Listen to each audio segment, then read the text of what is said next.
Shalom, everybody. Back here with the HaSulam's Matan Torah, with commentary by Rabbi Avraham Mordechai Gottlieb.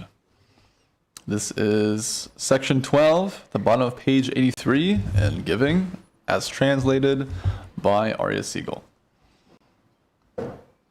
Let's start off. The mitzvot were given only in order to gradually purify people from a nature of receiving to a nature of giving, and therefore love and compassion. How amazing would it be to start off one's education in Judaism by saying just this, that the goal is to love and to give and to unify humanity. Would have been more attractive to me, at least. In my upbringing, I was not such a fan of the idea of Judaism, but I digress. The HaSulam begins. And these are the words of our sages from Midrash Rabbah in Bereshis chapter 44, or Genesis.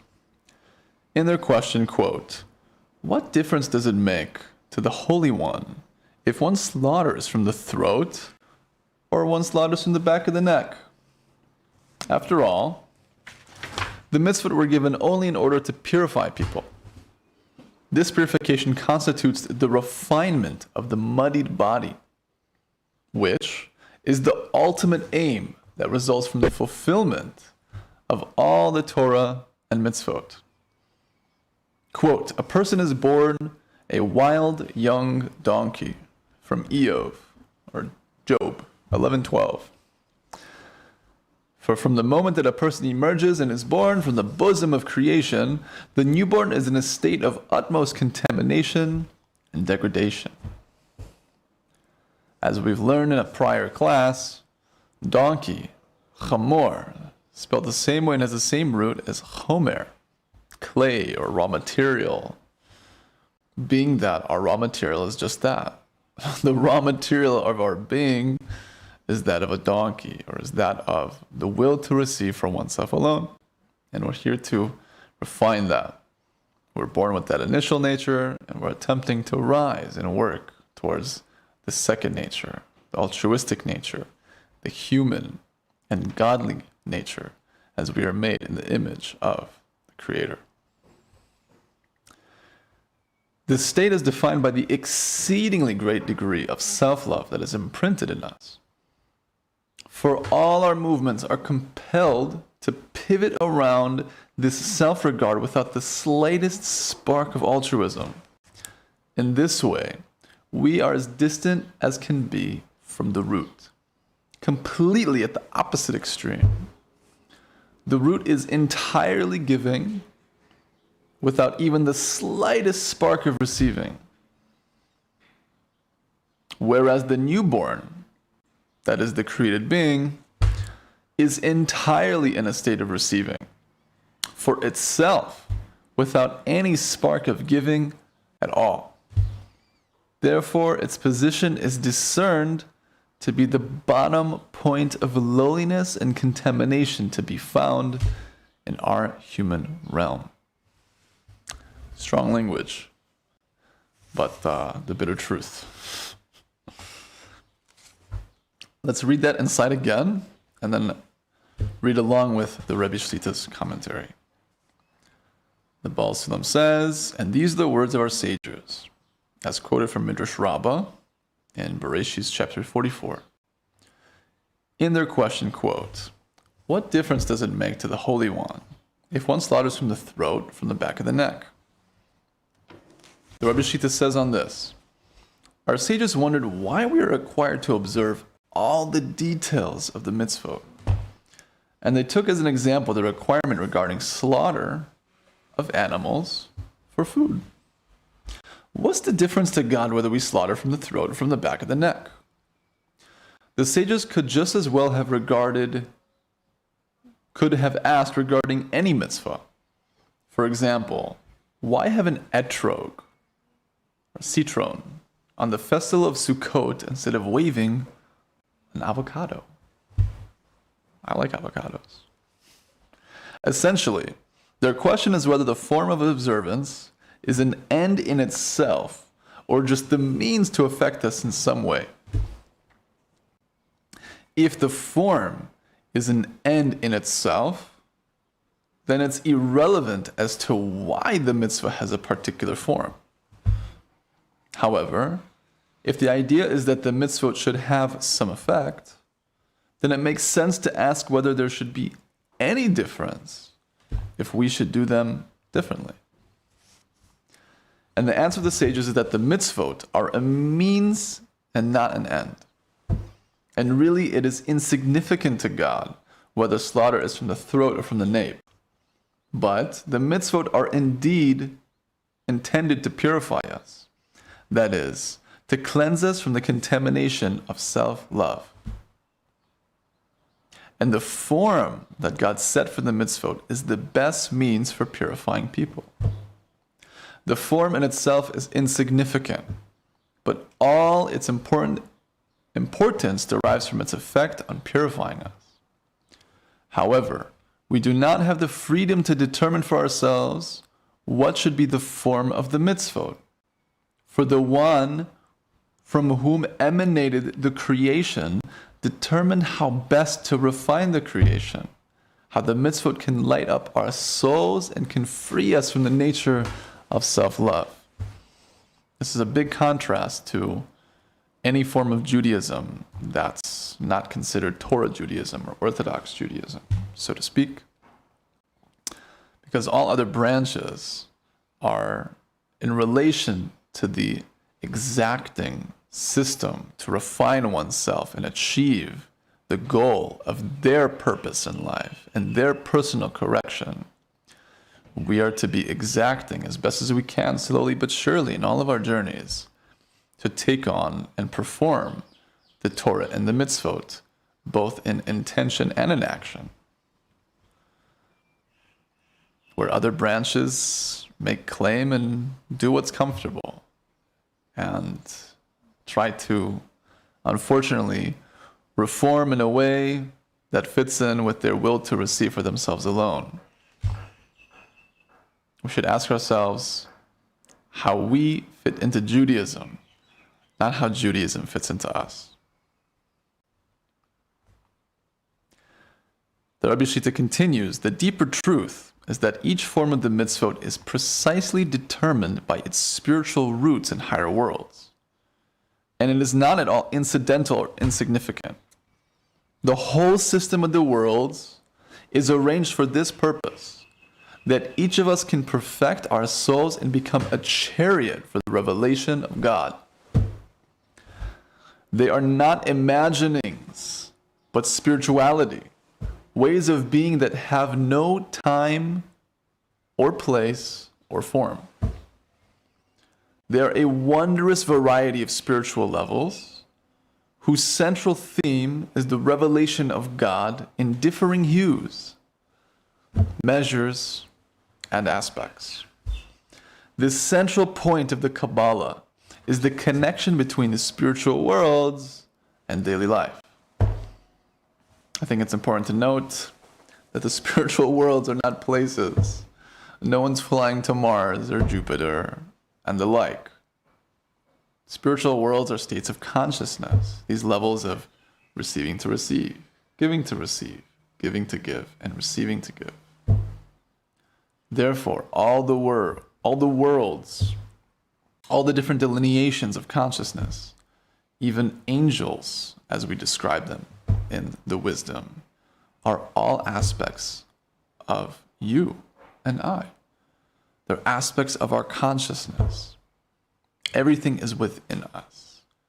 Atzilut, Bria, Yetzirah, Asiya, it's not somewhere we're going to, rather it's a state of being we reveal within. Hence, connecting these spiritual worlds in daily life, in reality is saying, unveiling these higher states of being, these more divine qualities within us into our daily life, revealing the love and the giving and the compassion within, and serving from that place, even to the most minute details. The Bishita continues, when we begin spiritual work, we need help from heaven And this help comes by fulfillment of the mitzvot. As we begin to understand the spiritual roots of the mitzvot, we can draw down the light of God's revelation that will assist us in achieving the desired effect of the mitzvot, the purification of the soul. Understandably, as time has progressed, there's also been shifts in certain laws. For example, the fact that technology has come into our world, into our lives, that the great rabbis who decide on Jewish law, the poskim, have made decisions as to where certain things fall and how to consider technology and the like in the system of Torah and mitzvot and its laws. But to the point of what the Rebbe Shita is saying here, that everything has a spiritual root. Everything, without exception. Everything you see in this world, let alone every action and every detail of the Torah, mitzvot, and halacha, has a root above. So to say, I'd like to do this and not that. It's one thing to say, I will eventually take such and such on because I'm growing. That's perfectly healthy and perfectly fine. And hopefully everyone has a true rabbi to connect to. True rabbi, as we've spoken about, is someone who's giving and refined and has no desire to receive for themselves, and is at least aiming for the truth if they haven't yet achieved the truth of correcting their own soul. If we're looking for spiritual guidance, we need a spiritual master, not a master on law or a master on the Talmud. If you have a question on Talmud, ask the Talmud master. If you have a question on Jewish law, ask the expert. If you have a question on your inner work and how to refine yourself according to your path, find the spiritual master. Find the tzaddik, the righteous person, and connect to that as best as you can.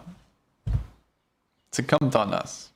Just as the Jewish people had Moshe Rabbeinu, Aaron Cohen, and all the leaders, the chieftains of the tribes, it branched down, but there was leaders. There was who to defer to. It's very, very important also to practice giving, to practice nullifying the self, mivateling, as we say in Hebrew. We want to do X, Y, and Z, but to seek the guidance of someone who's, relatively speaking, more in line with the characteristic of the Creator and is closer in the dveikus with the Creator, we want to ask such a person.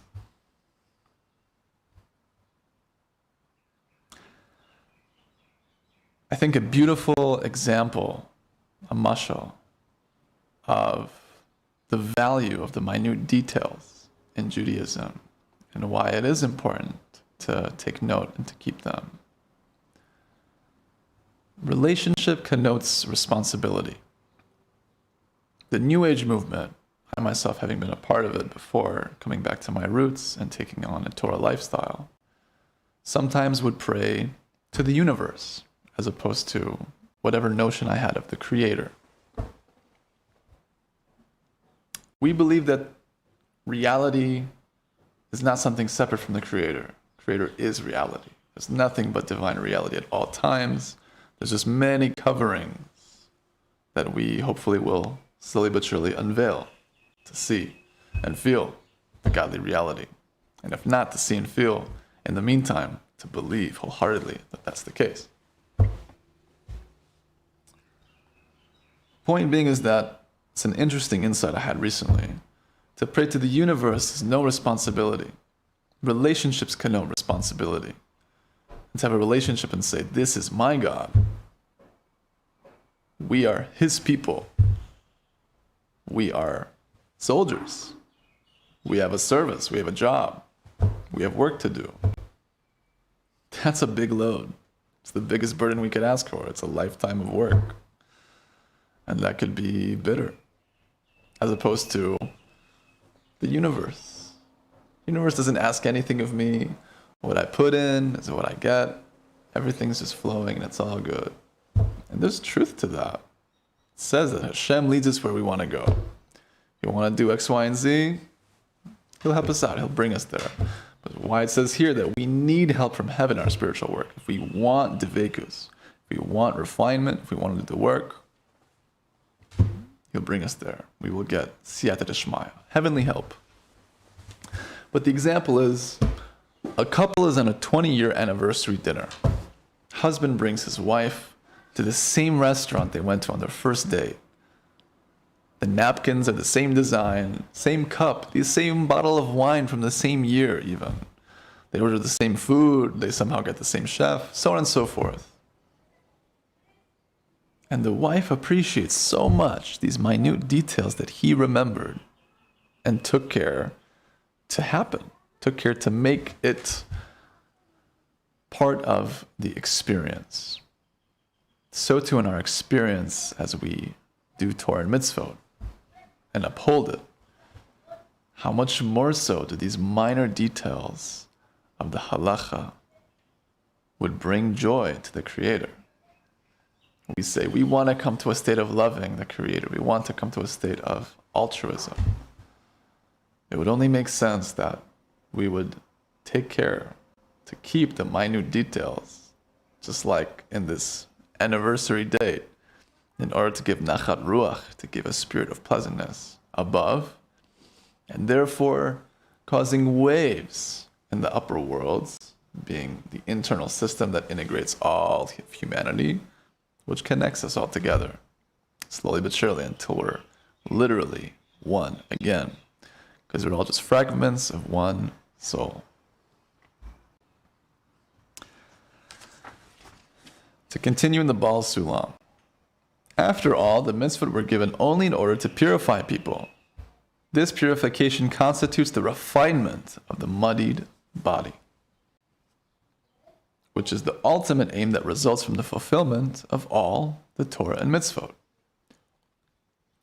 The Rebbe Shlita says, the muddied body does not refer to the physical body, but to the bodily portion of a person's soul, which is the desire to receive pleasure and joy.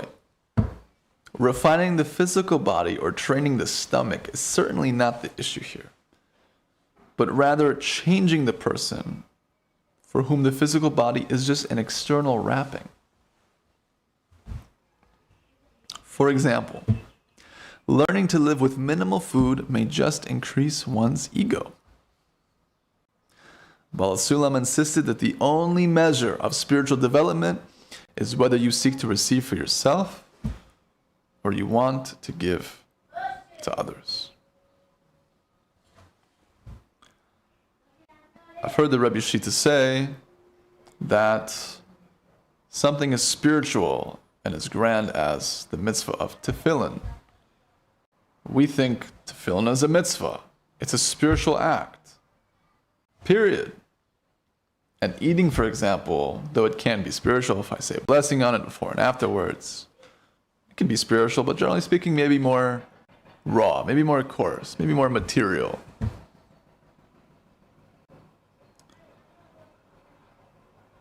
The novelty here is that it all depends on intention, meaning I can put on tefillin and it could be a completely material action. It can be completely physical and self-serving and be quite the opposite from spiritual. In contrast, I could do a very physical action and it could be spiritual, like eating food, making a blessing, being thankful to the Creator for providing such sustenance, such ability to consume and to enjoy.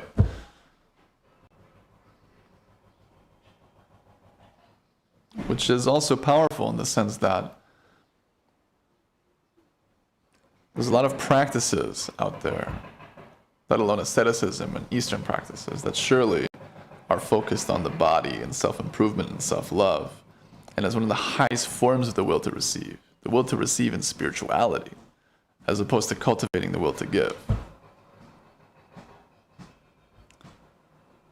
But even in Judaism and times of the past, and some still practice today, things like, fasting out of their own desire. They'll take on random fasts and things of this nature. But the point is here is that it just increases your ego, or it can, generally speaking. And if it does, then it's not worth it. Simply put. Tov. One moment, I'm just going to close the window here.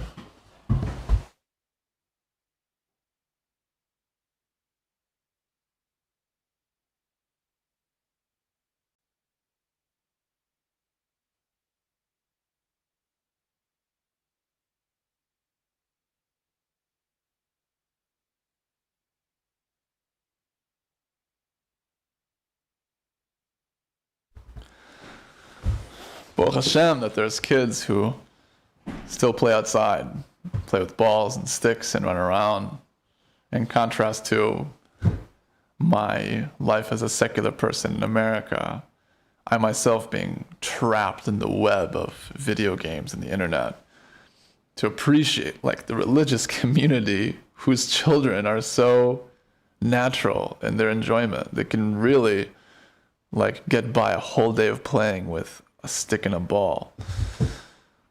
In contrast to 2 or 3-year-olds that have tablets as babysitters. There's spiritual roots to everything. So to imagine and contemplate the depth of this type of education versus that, neither being perfect, but it's a bitter contrast. The Baal HaSulam continues. Quote, a person is born a wild, young donkey, from Eov 11:12, or Job. For from the moment that a person emerges and is born from the bosom of creation, a newborn, the newborn is in a state of utmost contamination and degradation. This state is defined by the exceedingly great degree of self-love that is imprinted in us, for all our movements are compelled to pivot around this self-regard without the slightest spark of altruism. In this way, we are distant as can be from the root, completely at the opposite extreme. The root is entirely giving without even the slightest spark of receiving, whereas the newborn, that is the created being, us, is entirely in a state of receiving for itself without any spark of giving at all. Therefore, its position is discerned to be at the bottom point of lowliness and contamination to be found in our human realm. You can say, but Adam Yitzchak, I give, I enjoy to give. Amazing, thank God. But those who have passed the threshold and come into the state of giving to give, it's hard to come by. It takes a lot of work. And it's possible for all of us. That's why we're here. But generally speaking, most of us are under that threshold and are either in receiving to receive or giving to receive. It can be a lot of pleasure to give, but the root of the desire is still receiving. As we learned recently, in fact, all of our desires are coming from the desire to receive. That is our raw material. At some point, we do gain a second nature, and we can rise above that initial nature. But the Rebbe Shita says, on this point of our position and having to discern it as the lowliest and most contaminated found in the human realm, the Rebbe Shita says, each of us needs to get to the realization that the words written here apply to him or her, that his or her condition is at the lowliest point of contamination in all of human existence. Until we get to feel that this is so, we cannot develop and advance from the level of an animal to the level of a person. It's like a person who's invited to take a trip and imagines climbing mountains and crossing rivers. But only when he or she actually tries to do those things does it become apparent how unprepared he or she is. Similarly, until we attempt to take the path of selfless giving, we don't realize how completely lowly and contaminated we are. For only then do we see that every move we make, without exception, revolves around the pivotal point of our desire to receive without even a tiny spark of a true desire to give. This is a most bitter point, and it's the most bittersweet point. It's specifically from contemplating the fact and reality of these words, as the Rebbe Shita says, that we build the vessel, we feel are lacking, we understand and contemplate how far we actually are from our root. This lack is a vessel that will be filled with the light of the Creator.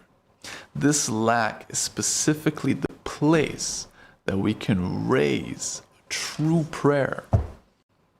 If everything's great and there's no lack in life, the words that you speak to the Creator are not necessarily prayer, generally not. They might be praise, they might be thanks, surely. But prayer is something to fulfill a lack. So instead of saying, good luck, what we really need, as I heard from my teacher, Rav Nachum Levi, we need a good lack. So we should wish each other a good lack. We should actually pray, as the Rebbe Shlita says. We should pray for the correct lack. We should pray for the correct desire to feel the lack, and therefore pray for the desire to give. Because it's only from that place of lack can we do the work. Even as I say this, my insides are like battling this. It's such a difficult point to contemplate. But I can only stress it so much. One should meditate and contemplate it themselves and realize that there's really no other way. Other than suffering. There's two basic paths, as we've spoken about in the past. There's the path of suffering and the path of light, or the path of Torah and mitzvot, in other words. This includes the path of Torah and mitzvot. It's very much in line with Torah and mitzvot to reflect on oneself, to make a cheshbon nefesh, an accounting of the soul, to ask oneself, where am I holding? Where are my intentions? When I did this or that today, was I giving? Was I loving? Did I have emunah? Did I have faith? Did I believe that everything was for the best? Where am I?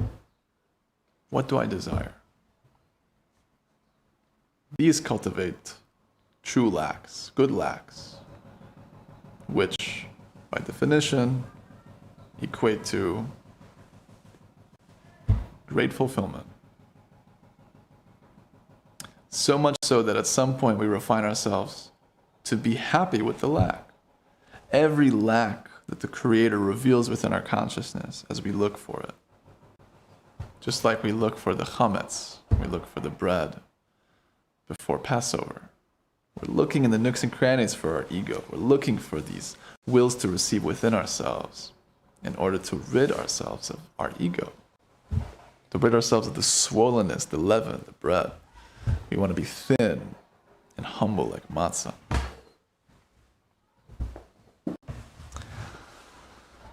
Tov, B'srat Hashem, with Hashem's help, slowly but surely, as we continue this learning and connect to these tools, and hopefully connect to a true rabbi, we'll have the means to reach our intended purpose, and hopefully help others as well along the way. The essay after Matan Torah, which is what we're currently in, is called Arvut. Maybe we'll continue and learn there after we're done with this one. Arvut is mutual guarantee. In short, we're all in the same boat because we're all one soul. All the best. Till next time.